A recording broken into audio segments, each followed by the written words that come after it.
Halo semuanya, balik lagi bareng gue Vian Rafe. Dan seperti biasa di video kali ini gue bakalan lanjutin alur cerita yang sebelumnya pernah gue upload.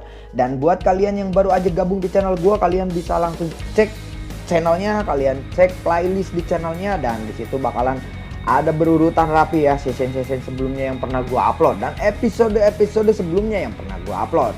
Dan tanpa banyak basa-basi lagi, yuk kita langsung cek this out aja alur ceritanya.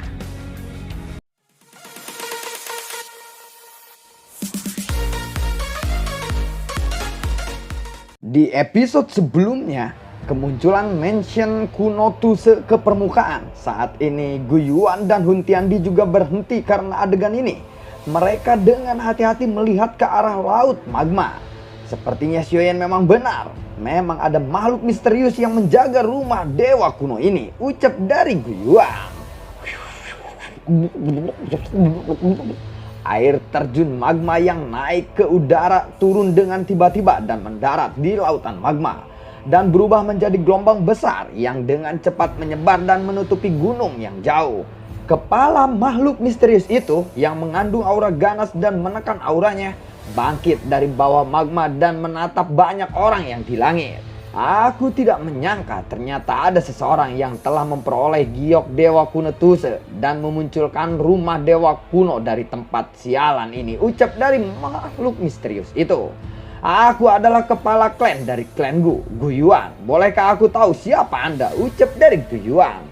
Hun Tiandi di sampingnya juga takut Guiyuan akan bekerja sama dengan makhluk misterius itu. Segera dia menangkupkan kedua tangannya dan mengucapkan identitasnya. Nada suaranya sangat sopan. Klan Gu, klan Hun.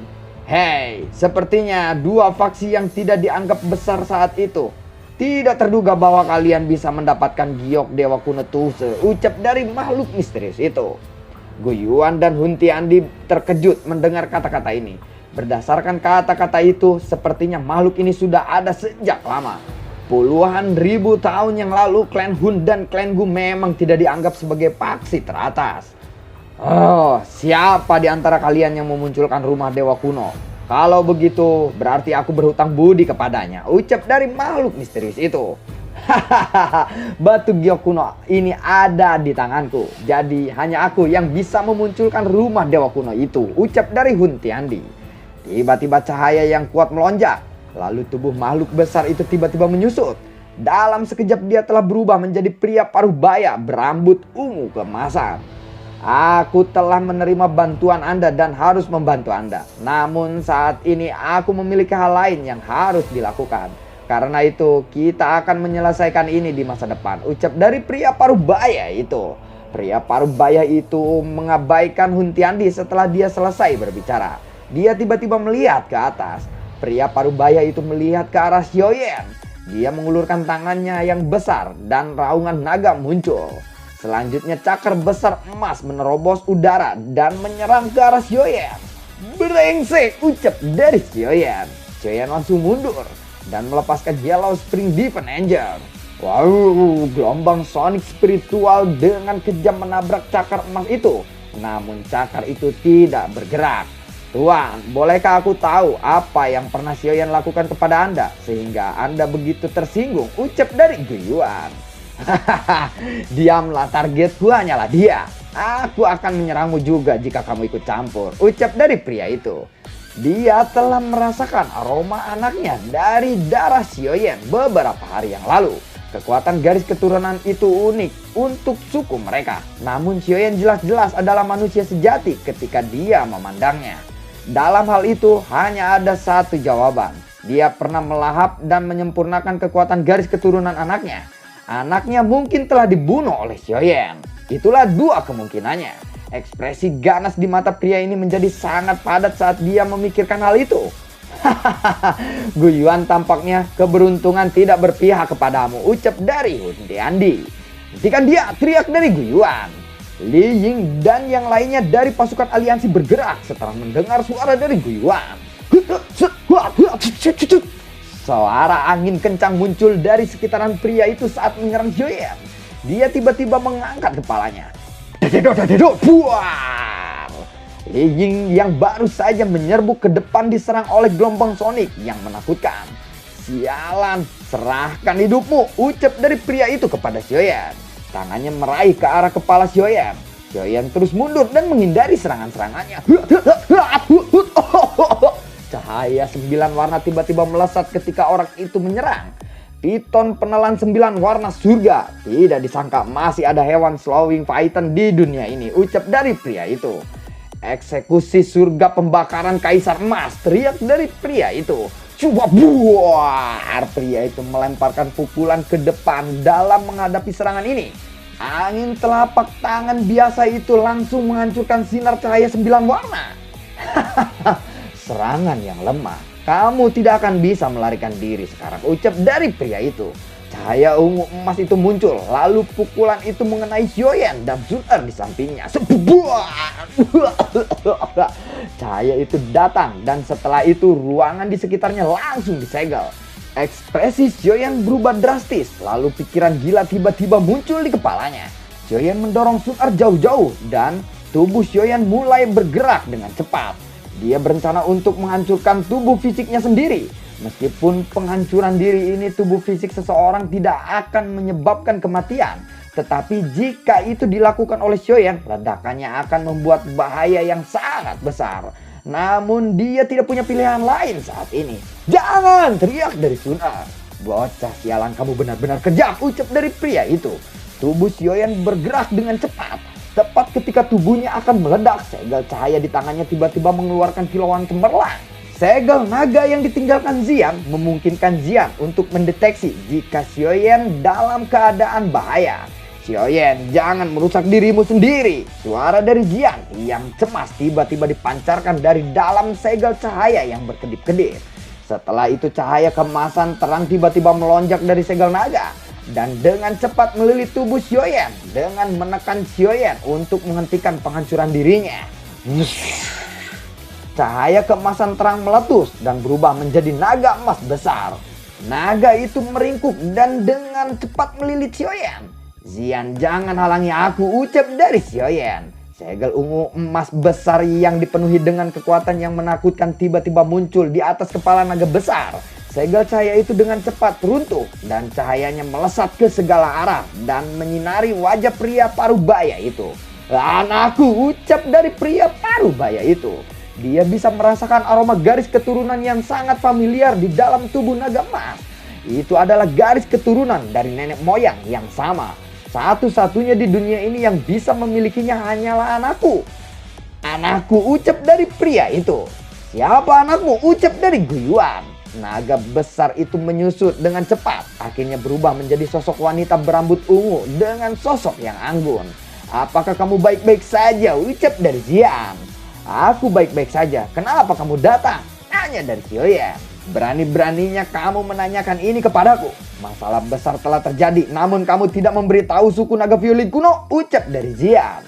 Masalah ini terlalu besar. Jika suku naga violet kuno terseret ke dalamnya dan sesuatu yang tidak terduga terjadi, kamu akan kesulitan untuk bertahan hidup, ucap dari Xiaoyan. Mengingat karakter Clan Hun, faksi mana di benua ini akan mampu bertahan secara mandiri jika mereka berhasil mendapatkan rumah dewa kuno, ucap dari Xian. Lalu Xian melihat orang misterius itu. Siapa orang itu? Kekuatannya sangat menakutkan. Namun auranya ini sepertinya agak familiar, ucap dari Xian. Dia adalah penjaga rumah dewa kuno. Aku tidak tahu mengapa dia bersikeras menyerangku, ucap dari Xiaoyan. Sangat merepotkan ya, tanya dari Xian.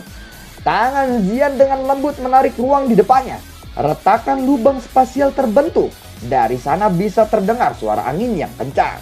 Setelah itu banyak sosok bergegas keluar. Mereka adalah sesepuh dari suku naga violet kuno. Meskipun naga violet kuno tidak lagi sekuat ketika berada di puncaknya, kami pasti akan membalas budi besar yang telah kamu berikan kepada suku naga violet kuno. Kali ini kami akan menggunakan semua kekuatan kami untuk membantumu, ucap dari para sesepuh dari suku naga violet kuno. Ucapan terima kasih saja tidak akan cukup untuk membantu kalian ini. Aku akan mengingat bantuan yang telah engkau berikan kepadaku hari ini, ucap dari Xiaoyan. Tuan Xiaoyan terlalu sopan. Jika Anda tidak melakukan intervensi berkali-kali, suku naga violet kuno tidak akan mendapatkan kesempatan untuk bersatu, ucap dari para sesepuh naga violet kuno. Hun Tiandi lalu berkata, "Haha teman, jika Anda ingin membunuh bocah itu, aku dapat membantu Anda untuk menghadapi Guiyuan ini," ucap dari Hun Tiandi. "Diamlah kau," ucap pria tua itu. Melihat bahwa upaya persahabatannya disambut dengan respon yang tidak bagus, Hun Tiandi menjadi marah, tetapi dia tetap menahannya. "Zuhuo, kamu bocah nakal. Apakah kamu masih ingat kepadaku?" ucap pria itu kepada salah satu tetua suku naga violet kuno. "Hah? Siapa kamu?" ucap dari Zuhuo. "Penetua hari ini adalah perang besar antara pasukan aliansiku dengan klan Hun. Aku harap Anda tidak ikut campur kali ini," ucap dari Zian. "Tidak ikut campur? Baiklah, aku akan melakukan apa yang kamu katakan. Hehehe, tapi bisakah kamu mengizinkanku untuk sedikit lebih dekat?" ucap dari pria itu. Pria itu muncul di depan Zian dalam sekejap setelah dia mendapatkan izin untuk melakukannya. "Kamu sangat mirip dengan ibumu," ucap dari pria itu. "Hah? Memangnya kau pernah melihat ibuku?" tanya dari Zian. Dia menatap pria di depannya dengan tidak percaya. Ketika Zian dengan jelas melihat sepasang mata emas pada orang itu, perasaan aneh tiba-tiba muncul dari dalam hatinya. Cahaya kemasan terang tiba-tiba meletus dari dalam kedua tubuh mereka saat tangan mereka melakukan kontak. Akhirnya cahaya itu menyatu dengan sempurna pada titik di mana tangan mereka bersentuhan. Tekanan yang sangat menakutkan menyebar samar-samar. Buar! Semua sesepuh dari suku naga violet kuno di belakang Zian segera berlutut. Kamu, ucap dari Zian. Xiaoyan melihat kejadian ini, dia akhirnya paham sesuatu. Tidak heran, dia ingin membunuhku. Itu karena di tubuhku memiliki darah esensi naga violet kuno yang pernah diberikan Zian kepadaku, ucap dari Xiaoyan. Anakku, ucap dari pria berambut ungu kemasan itu. Dia hanya bisa terus menatap Zian. Dia benar-benar tidak tahu bagaimana dia harus berbicara. Aku seorang yatim piatu. Aku tidak punya ayah dan ibu, ucap dari Zian. Ini adalah kesalahanku. Ini benar-benar adalah kesalahanku. Aku seharusnya tidak serakah. Itu semua karena bajingan Tuse, dewa kuno itu. Dia telah bersekongkol melawanku dan menyebabkan aku terjebak untuk waktu yang lama, ucap dari pria berambut ungu emas itu. Anakku, berhentilah menangis, berhentilah menangis. Ini semua salahku, ayah akan mendengarkanmu. Tidak peduli apa yang kamu katakan, aku bersumpah, percayalah kepadaku, ucapnya lagi. Zian dengan lembut menarik nafas. Tiba-tiba dia mengulurkan jarinya dan menunjuk Hun Tiandi dari kejauhan. Kalau begitu, bisakah kamu membunuhnya? Ucap dari Zian. Oh siap, baiklah, ucap dari pria parubaya itu. Tentara aliansi menjadi tercengang ketika mereka melihat aura ganas yang mengerikan melonjak dari pria itu. Yang mulia, mantan Kaisar Naga, apakah itu benar-benar Anda? Ucap dari penetua Zulau. Hei, aku pikir kamu telah benar-benar lupa tentangku ya, ucap dari pria itu. Mana mungkin tuanku, aku tidak akan berani melupakanmu, ucap dari penetua Juhou. Jadi kamu adalah Kaisar Naga yang sebelumnya dari suku Naga Violet kuno, ucap dari Guiyuan. Meskipun aku lebih tua darimu, kekuatan seseorang masih yang paling penting. Kamu bisa memanggilku Zukun. Ternyata pria itu bernama Zukun. Kakak Zukun, ucap dari Guiyuan. Yang mulia, Xiaoyan adalah dermawan hebat kepada suku Naga Violet kuno kita. Dia telah menyelamatkan suku kita dari banyak situasi kritis.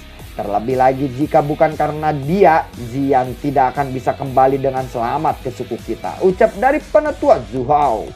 Situasi kritis? Lalu bagaimana situasi Naga Violet kuno sekarang? Ucap dari Zukun. Penetua Zukun ragu-ragu sejenak. Setelah itu dia menjelaskan beberapa insiden yang telah terjadi setelah sang Kaisar Naga hilang. Sepertinya aku benar-benar kacau kali ini. Untungnya aku tidak membuat kesalahan besar, ucap dari Zukun. Dia tersenyum menatap Xiaoyan. Penetua benar-benar tahu bagaimana caranya bercanda, ucap dari Xiaoyan. Memanggilku penetua membuat kita tampak seperti orang asing. Kamu berteman baik dengan Zian. Jika kamu tidak keberatan, kamu bisa memanggilku paman, ucap dari Zukun. Baiklah paman Zukun, ucap dari Xiaoyan. Karena aku telah berjanji pada putriku, aku harus mengambil nyawa orang itu, ucap dari Zukun. Dia menoleh ke arah Hun Tiandi. Sudah bertahun-tahun sejak aku bertarung, akhirnya aku bisa menghadapi pertempuran besar. Segera setelah aku terbebas ini, ucap dari Zukun lagi. Melihat perubahan situasi yang tiba-tiba ini, Hun Tiandi sangat terkejut. Giok kuno di tangannya tiba-tiba melepaskan pilar cahaya terang. Pilar cahaya terang ditembakkan jatuh dari langit. Setelah itu langsung melesat ke pintu kuno. Buar, pintu kuno yang telah ditutup untuk waktu yang sangat lama tiba-tiba mulai bergetar di bawah pilar cahaya. Jejak retakan mulai muncul. Retakan menjadi semakin besar. Sesaat kemudian pintu batu kuno perlahan terbuka ke samping di tengah suara deritan. Gelombang dahsyat yang berasal dari zaman kuno tiba-tiba keluar dari balik pintu saat dibuka. Kedua pasukan tampak kacau terkena gelombangan ini. Formasi mereka berubah menjadi berantakan. Hati-hati, ucap dari Xiaoyan. Rumah dewa kuno akan segera terbuka, ucap dari Guyuan. Apakah ini akhirnya akan terbuka, ucap dari Zukun. Bambu buah. Gelombang kuno menjadi lebih kuat saat pintu batu itu terbuka. Pada akhirnya ada sangat sedikit ahli dari kedua belah pihak yang masih bisa tetap melayang stabil di udara. Guyuan, apakah kamu tahu apa yang ada di dalam istana dewa kuno itu? Ucap dari Jugon. Aku tidak terlalu yakin. Yang aku tahu adalah bahwa benda ini dalamnya akan memungkinkan seseorang untuk maju ke kelas Dodi secara instan. Ucap dari Guyuan. Memang benar yang kau katakan. Ini karena ada pil di embrio di dalam mansion. Dan sepertinya Hun Tiandi mengincar benda itu. Jika dia bisa mendapatkannya, kemungkinan besar dia akan maju ke kelas Dodi. Ucap dari Jokon. Kita tidak boleh membiarkan Hun Tiandi mendapatkan pil di embrio. Kalau tidak begitu dia maju ke kelas Dodi, klan Hun pasti tidak akan melepaskan kita. Ucap dari Guyuan. Zukun lalu mengangguk. Dia juga mengerti betapa menakutkannya seorang elit Dodi. Kita akan memimpin untuk menyerang setelah rumah dewa kuno itu terbuka sepenuhnya. Selama kita bisa mendapatkan pil embrio tingkat D sebelum Hun Tiandi, tidak akan terlalu sulit bagi kita untuk membunuhnya dengan kekuatan kita. Ucap dari Zukun. Kami akan melakukan seperti yang Anda sarankan, saudara Zukun. Ucap dari Guyuan. Zian lalu berkata, Jayan, apakah menurutmu aku harus akrab dengannya? Jika bukan karena aku beruntung saat itu, aku pasti sudah menjadi makanan binatang ajaib lainnya. Ucap dari Zian. Kamu hanya harus melakukan apa yang hatimu katakan. Tidak ada orang tua yang tidak mencintai anak-anak mereka di dunia ini. Aku telah ke tempat di mana dia terjebak. Itu adalah tempat yang gelap dan sepi. Hidupnya selama bertahun-tahun ini juga kemungkinan cukup sulit. Ucap dari Xiaoyan. Mendengar itu Zian lalu mengangguk pelan, tetapi tidak berbicara. Riak yang dipancarkan dari pintu kuno yang besar menjadi semakin ganas saat Xiaoyan sedang berngobrol dengan si Jian. Buar! Fluktuasi yang tampak berasal dari zaman kuno tiba-tiba menyebar ketika pintu batu kuno ini terbuka sepenuhnya. Seluruh lautan magma telah meledak sampai gelombang besar terbentuk. Tanah pun bergetar. Banyak jurang sedalam 10.000 kaki terbentuk. Purifying Lotus Demon Flame menutupi tubuh Xiaoyan. Seluruh area dalam 50 km tampaknya hanya tersisa ahli top dari kedua belah pihak. Beberapa riak aneh tiba-tiba terbentuk di atas pintu batu kuno. Pintu besar itu sepertinya telah terbentuk menjadi terowongan yang tampak transparan. Semuanya, ayo kita maju. Guyuan dan Zukun bergegas maju pada saat yang sama saat terowongan transparan itu terbentuk. Hun Tiandi dan Nihility Devouring Flame juga telah berubah menjadi dua sinar cahaya yang masuk ke dalam terowongan dengan secepat kilat. Kita juga harus pergi, ucap dari Xiaoyan. Seluruh langit menjadi kosong ketika banyak orang menyerbu ke dalam terowongan. Hanya ada pintu besar kuno yang berdiri di atas lautan magma saat ini. Kabut samar menyelimuti ruangan misterius ini. Sepotong tanah melayang di udara. Sebuah terowongan spasial besar muncul. Banyak sosok tiba-tiba keluar dari dalam dan mereka mendarat di sebidang tanah itu. Melihat itu Xiaoyan lalu berkata, apakah ini rumah dewa kuno? Xiaoyan lalu bertanya-tanya. Sun Er dan yang lainnya dengan cepat menyusul di samping Xiaoyan. Nihility Devouring Flame berkata, jangan sampai mereka menghadang kita, ucap dari Nihility Devouring Flame. Nihility Devouring Flame memimpin untuk bergegas ke kejauhan. Hun Tiandi dan para ahli dari klan Hun dengan cepat mengikutinya. Melihat itu Guyuan lalu berkata, "Nihility Devouring Flame mengetahui jalannya." Zukun lalu berkata, "Nihility Devouring Flame ya. Tidak heran dia mengetahui jalannya. Ayo ikuti mereka," ucap dari Zukun. Zukun memimpin untuk mengejar. Guyuan dan yang lainnya dengan cepat mengikutinya. Setelah beberapa saat kecepatan Nihility Devouring Flame melambat. Terlihat aula batu kuno yang muncul di daratan luas itu. Di depan aula batu ada alun-alun yang sangat besar. Ada banyak pilar menjulang setinggi 10.000 kaki yang berdiri di kedua sisi alun-alun. Kedua belah pihak menepati kedua sisi aula. Mereka membuka langkah mereka dan dengan hati-hati berjalan menuju alun-alun. Langkah kaki Xiaoyan tiba-tiba terhenti saat dia melihat ke atas pilar batu. Ada sekelompok api berwarna kuning tua yang naik darinya. Api itu sejenis api surgawi. Seharusnya api itu adalah The Mysterious Yellow Flame yang berada di peringkat 23 di peringkat api surgawi. Xiaoyan lalu berkata, "Mengapa api surgawi ini sangat lemah?" Yi kecil muncul di bahu Xiaoyan. Dia lalu berkata, "Tempat ini sepertinya tidak asing." Xiaoyan lalu bertanya, "Apa maksudmu?" Tanya dari Xiaoyan. "Entahlah, aku hanya merasakan tempat ini sedikit familiar sepertinya. Dulu aku pernah ke sini," ucap dari Yi kecil. Pada saat ini semua orang juga telah menemukan api surgawi lainnya di pilar batu. Xiaoyan lalu berkata, 10,000 Beast Spirit Flame peringkat 20 di peringkat api surgawi, ucap dari Xiaoyan. Mereka kembali berjalan di pilar batu lain muncul. Xiaoyan menoleh dan menatap Nihility Devouring Flame. Xiaoyan lalu berkata, "Lebih cepat." Dengan peningkatan kecepatan banyak pilar batu yang menjulang tinggi muncul satu demi satu. Di antara api surgawi yang ada di atas pilar batu ada beberapa api yang sangat familiar, yaitu Grand Lotus Core Flame, Fallen Heart Flame, Sea Heart Flame, Bone Chilling Flame, dan yang lainnya. Guyuan lalu berkata, "Tidak diduga Dewa Kuno itu sesuka mengumpulkan api ya. Aku ingin tahu apakah 3 peringkat teratas api surgawi ada di sini," ucap dari Guyuan. Yanjin lalu mengangguk. Meskipun api surgawi sangat langka di dunia ini, ada lebih dari satu setiap jenis. Tapi 3 peringkat teratas api surgawi berbeda. Tidak akan ada api kedua dari 3 peringkat ke atas. Nihility Devouring Flame dan Purifying Lotus Demon Flame keduanya saat ini sudah hadir. Salah satunya ada di tangan Xiaoyan. Sementara yang lainnya telah berubah menjadi bentuk manusia yang membantu Clan Hun. Mungkin Dewa Kuno telah menciptakan The Purifying Lotus Demon Flame dan Nihility Devouring Flame kedua. Mereka secara bertahap mendekati ujung alun-alun. 2 pilar batu yang menjulang tinggi muncul. Setelah mereka melewati api surgawi peringkat keempat, Golden Emperor Incinerating Happily Flame. Susah itu, udah nggak usah dikat. Susah, pokoknya itulah. Semua orang segera mengalihkan pandangan mereka ke bagian atas pilar, namun kali ini mereka tidak melihat api surgawi muncul di atasnya.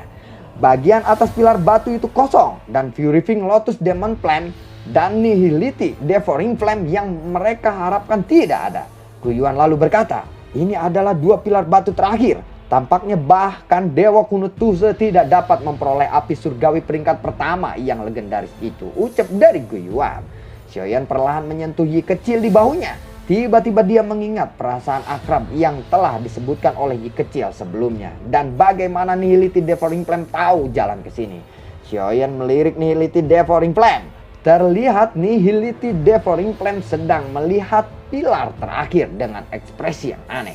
Melihat ekspresi itu Nihility Devouring Flame, Xiaoyan bergumam. Dewa Kuno Tuse bukan tidak mengumpulkan The Purifying Lotus Demon Flame dan Nihility Devouring Flame. Tetapi kedua api itu telah melahirkan dirinya di tempat ini, ucap dari Xiaoyan di dalam hatinya. Lalu bagaimanakah kelanjutan ceritanya, bro? Ini juga udah malam, bro, dan malam Jumat ya, nggak boleh teriak-teriak. Bini gua udah ada di luar, ngamuk-ngamuk. Jadi terpaksa ya kelanjutan ceritanya mungkin besok. Mungkin besok akan kelar. Ini cerita BTTH ini akan selesai ya. Jadi mohon bersabar dan nikmati tidur nyenyak kalian dengan perasaan yang penasaran. Sebenarnya gue nggak mau sih bikin kalian penasaran, nggak mau. Tapi ya mau gimana lagi, bro. Gue juga manusia biasa, bro. Udah dari bangun pagi tadi, bangun jam 11. Gue ngoceh udah keringetan sampai gue ajakin nge-lab mau nggak gitu kan. Itu emang bener-bener batas kemampuan manusiawi gue. Jadi cuman bisa 4 video ini ya. Dan ini pun belum diedit, jadi gue edit dulu. Oke, terima kasih semuanya. Gue tidak lupa untuk selalu berterima kasih buat kalian yang mendukung channel ini dari awal hingga akhir. Dan selalu berterima kasih buat kalian yang telah mendonasikan sedikit rezekinya lewat link Saweria di bawah kolom deskripsi. Dan semoga sehat selalu untuk kalian. Bagi yang suka silahkan like, share, dan bagi-bagikan ke teman kalian. Terima kasih dan assalamualaikum. Dadah.